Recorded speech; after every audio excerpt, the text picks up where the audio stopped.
আমার শত বিশ্বাস দিয়েছে ভেঙে, তাকে কৃতজ্ঞতা জানাই।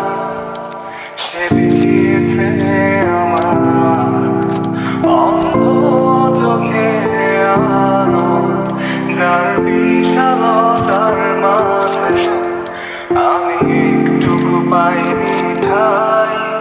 তাকে কৃতজ্ঞতা জানাই। সে দিয়েছে আমার মহাশূন্যে আশ্রয়। আমার সবপূর্ণতাই যেন হয় আমার শূন্য পথের প্রতি শ্রেয়তম আশীর্বাদ।